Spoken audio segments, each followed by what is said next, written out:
अस्सलाम वालेकुम viewers, doctor Huma Chishti, vice president COH Pakistan.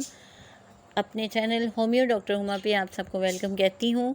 Channel को सब्सक्राइब कर दीजिए और लाइक कीजिए, कमेंट सेक्शन में अपनी राय देना ना भूलिए। आज का टॉपिक थोड़ा हटके है, ये एक डिज़ीज़ नहीं बल्कि डिसऑर्डर की बात है जो मैं आपसे करूँगी। मैं आपसे बात करूँगी आज ईटिंग डिसऑर्डर के हवाले से, जिसे पिकअप बोला जाता है। ये एक ईटिंग डिसऑर्डर है जिसे हम साइकोलॉजिकल डिसऑर्डर भी कहते हैं। डेफिनेटली नाम से पता चल रहा है कि इसका ताल्लुक साइकोलॉजी के साथ है, यानी हमारे दिमाग के साथ है।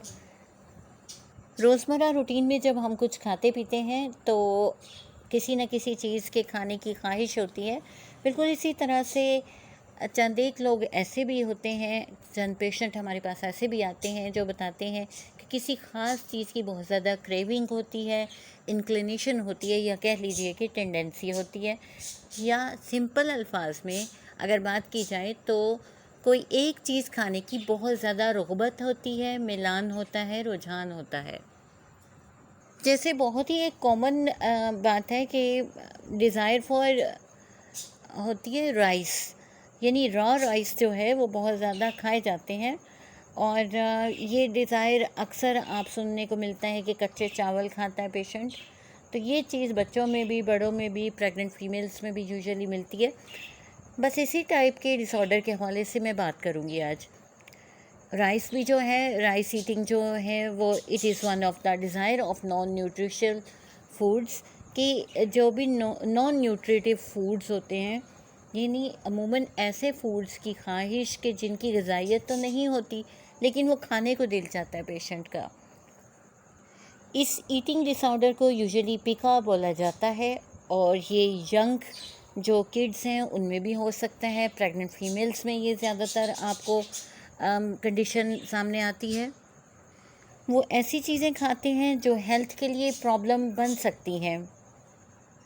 ऐसी चीज़ें नॉन फूड आइटम्स होते हैं, यानी वो फूड तो नहीं होती मगर खाने की चीज़ें समझी जाती हैं या उसकी तरफ इंक्लिनेशन होती है। इसमें कुछ अजीब सी स्ट्रेंज किस्म की चीज़ें शामिल होती हैं, जैसा कि ग्रास भी होती है। बहुत सारे यानी पेशेंट जो होते हैं वो घास भी खा लेते हैं, टॉयज़ भी खा सकते हैं। यानी बच्चे अक्सर मुंह में डालते हैं इस तरह की चीज़ें। जैसे मिट्टी के हवाले से बहुत ज़्यादा ये फेमस है बात कि बच्चे मिट्टी खाते हैं, और इस प्रॉब्लम को लेके बहुत ज़्यादा पेशेंट्स आते हैं और वो कहते हैं कि ये प्रॉब्लम है, बच्चा मिट्टी खाता है। तो ये चीज़ भी जो है इसमें ईटिंग डिसऑर्डर में आती है। जैसा कि मैंने अभी बताया कि ऐसी चीज़ें नॉन न्यूट्रिशियस होती हैं, यानी इनमें कोई ग़िज़ाइयत नहीं होती, सच एज़ आइस, बर्फ़ उसमें शामिल है, ड्राइड प्लांट्स हो सकते हैं, और पीसेस ऑफ मेटल हो सकते हैं, किसी धात के टुकड़े, उसमें लकड़ी भी शामिल हो सकती है, एशेस भी शामिल होते हैं। बहुत सारी फ़ीमेल्स प्रेगनेंसी में एशेस खाती हैं, यानी राख खाती हैं। याद रखिए, डिसऑर्डर कोई भी हो, अगर उसे ट्रीट ना किया जाए तो वो सीरियस कंडीशन बन जाया करती है। और ये जो प्रॉब्लम है पिका, जिसके बारे में मैंने ज़िक्र किया, ये लेड पॉइजनिंग की तरफ चली जाती है। मोस्टली अगर इस प्रॉब्लम के हवाले से बात की जाए तो ये इंटेलेक्चुअल डिसेबिलिटीज़ वाले पर्सनस में आपको ज़्यादा ये प्रॉब्लम मिलेगी। अब इसमें क्या क्या चीज़ें शामिल होती हैं, यानी कौन कौन सी आइटम्स हैं जो पिका डिसऑर्डर में इंक्लूड हैं। सॉइल आ जाती है, फिर पेपर है यानी कागज़, बहुत सारे पेशेंट कागज़ खाते हैं, बटन चबा जाते हैं। क्ले यानी मिट्टी, इसी तरह बाल, डर्ट, सैंड यानी रेत भी खा सकते हैं, फेसेस भी ले लेते हैं, चॉक खाते हैं, ग्लू, पेंट, एशेस, सिगरेट, ये बहुत सारी ऐसी चीज़ें हैं। इवन कि बर्नट मैचेस यानी कि जली हुई माचिस को भी खा लेते हैं। इसी तरह से फिंगर नेल्स, प्लास्टिक, पेंसिल और रॉ राइस भी इसी में शामिल हैं। अगर हम पिका की कॉजेज़ के हवाले से बात करें तो नो सिंगल कॉज, कोई एक अथेंटिक कॉज जो है वो सामने नहीं आती। लेकिन याद रखिए कि शिज़ोफ्रेनिया और OCD यानी ऑब्सेसिव कंपल्सिव डिसऑर्डर के जो पेशेंट होते हैं, जैसा कि मैंने स्लाइडली से बताया कि जिनकी इंटेलेक्चुअल डिसेबिलिटीज़ होती हैं और जहनी तौर पे माजूर लोग होते हैं, वो पिका डेवलप कर जाता है उनमें। और फिर क्या होता है कि आयरन डेफिशिएंसी की वजह से भी समटाइम ये हो जाता है, जिंक की भी वजह हो सकती है, इसकी डेफिशिएंसी भी हो सकती है। लेकिन अजीब बात आपको यहाँ मैं शेयर करती चलूँ कि दुनिया में कुछ कल्चर्स ऐसे भी हैं, या यूँ कह लीजिए कि कुछ सकाफ़त ऐसी भी है कि जिनमें ईटिंग क्ले जो है वो एक्सेप्टेड बिहेवियर है, यानी कि मिट्टी का खाना बुरा नहीं समझा जाता बल्कि फ्लेवर्ड करके उसको खाया जाता है। मिट्टी खाने के इस बिहेवियर को जियोफेजिया कहा जाता है। जी, तो बात हो रही है कॉजेज़ के हवाले से, तो इसकी कॉज में कोई स्ट्रेस भी इन्वॉल्व हो सकता है, यानी कोई ऐसा वाक़या जो ट्रॉमेटिक हो, जो सदमा दे गया हो। इसी तरह मिनरल डेफिशिएंसी हो सकती है, और चाइल्ड अब्यूज़ केसेस में भी ऐसा होता है। मैटरनल डेप्रिवेशन हो सकती है, यानी वालिदैन की तरफ से जिन बच्चों को तवज्जो नहीं मिलती वो भी इस चीज़ का शिकार हो सकते हैं। इसके अलावा पुअर पेरेंट चाइल्ड जो इंटरेक्शन है, यानी कि बच्चों में और वालिदैन में जो इंटरेक्शन का ना होना, उनकी हम आहंगी ना होना, उनकी आपस में सोशल डिस्टेंस होना, ये भी एक कॉज हो सकती है। डिसऑर्गेनाइज्ड फैमिली स्ट्रक्चर जो होता है, यानी किसी की फैमिली जो है वो अगर डिस्टर्ब है या डिसऑर्गेनाइज है, उसमें भी ऐसा डेवलप कर सकता है। फिर लो सोशल इकोनॉमी स्टेटस जो है उसमें भी ऐसा होता है, यानी बच्चों की पूरी ग़िज़ाइयत नहीं हो पाती, तो फिर वो कोई ना कोई ऐसा सोर्स देखते हैं कि जो उनकी भूख को पूरा करे, तो उसके लिए वो कुछ ना कुछ ऐसी आदत में मुब्तला हो जाते हैं। यहाँ इम्पोर्टेंट बात यह है कि हाउ टू डायग्नोज, यानी एक डॉक्टर कैसे जान सकता है कि किसी को ये प्रॉब्लम है।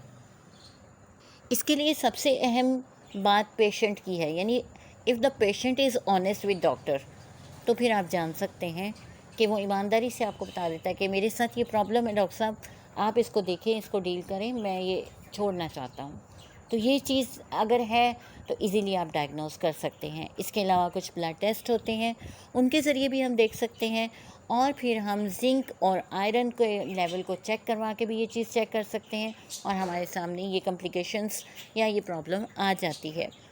याद रखिए, पिका अगर ज़्यादा हो जाए ये प्रॉब्लम, यानी ये ईटिंग डिसऑर्डर की प्रॉब्लम अगर ज़्यादा हो जाती है तो कॉम्प्लिकेशंस आने लगती हैं, और उन कॉम्प्लिकेशंस में लेड पॉइजनिंग है, फिर पैरासाइटिक इन्फेक्शंस हैं, यानी कि पेट में कीड़ों का हो जाना, चॉकिंग है, सांस का ठीक से ना आना, फंदा लग जाना, फिर इंटेस्टिनल ब्लॉकेजेस हैं, यानी आंतों में कोई ना कोई ब्लॉकेज आ जाता है डेफिनेटली, क्योंकि ऐसे पार्टिकल्स जो डाइजेस्ट नहीं हो सकते और वो फूड पार्टिकल्स में शामिल भी नहीं होते, तो फिर वो प्रॉब्लमेटिक हो सकते हैं।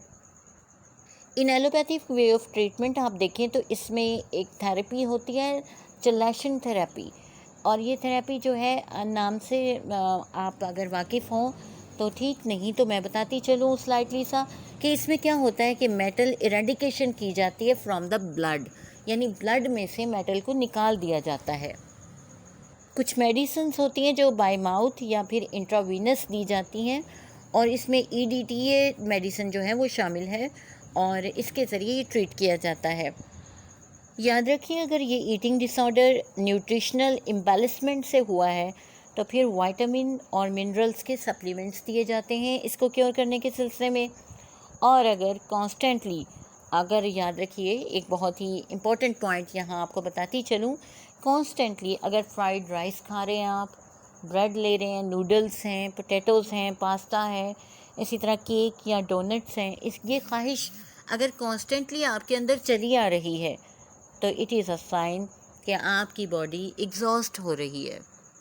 अब चंद एक सिम्टम आपसे शेयर करती चलूँ कि पिका में जो सिम्टम्स आती हैं उसमें कॉन्स्टिपेशन है, यानी कब्ज़, फिर क्रॉनिक और एक्यूट एब्डोमिनल पेन हो सकती है, लॉस ऑफ एपेटाइट हो सकता है, यानी पेट दर्द और भूख की कमी, ये आपको सिम्टम्स इसमें ज़्यादातर मिलेंगी। और ऑन एग्जामिनेशन अगर आप देखेंगे, यानी पेशेंट आपके सामने होगा, तो उसमें आयरन डेफिशिएंसी हो सकती है, और उसकी वजह से पैलर होता है, यानी कि पेशेंट का जो कलर है वो पीला होता है, बहुत ज़्यादा जर्द होता है। और इसके अलावा एब्डोमिनल डिस्टेंशन हो सकती है, यानी पेट का फुलाव या तनाव। Clinical presentation depends upon material of eating, यानी ये डिपेंड करता है कि ईटिंग मटेरियल क्या है, क्या चीज़ खाई जा रही है, उसके बाद जो सिम्टम्स आएंगी वो उसके मुताबिक आएंगी। इसी तरह जैसे पैरासाइटिक इन्फेक्शंस वगैरह, ये चीज़ें जो हैं वो सामने आ जाती हैं। टाइप्स कह लीजिए या फिर इसके एग्ज़ाम्पल कह लीजिए, वो मैं आपको बताती हूँ। इसी तरह एमिलिगोफेजिया है, और ये जो है एमेलोफेजिया कंजम्पशन ऑफ स्टार्च है, यानी स्टार्च बहुत ज़्यादा लेने की ख्वाहिश। इसी तरह कोप्रोफेजिया है, ये फेसिस के हवाले से है। और फिर जियोफेजिया, जिसके बारे में मैंने बताया कि चॉक, क्ले, सॉयल खाई जाती है। हैलोफेजिया है, ये ग्लास खाने की ख्वाहिश होती है। इसी तरह फैगोफेजिया है, इसमें आइस खाई जाती है।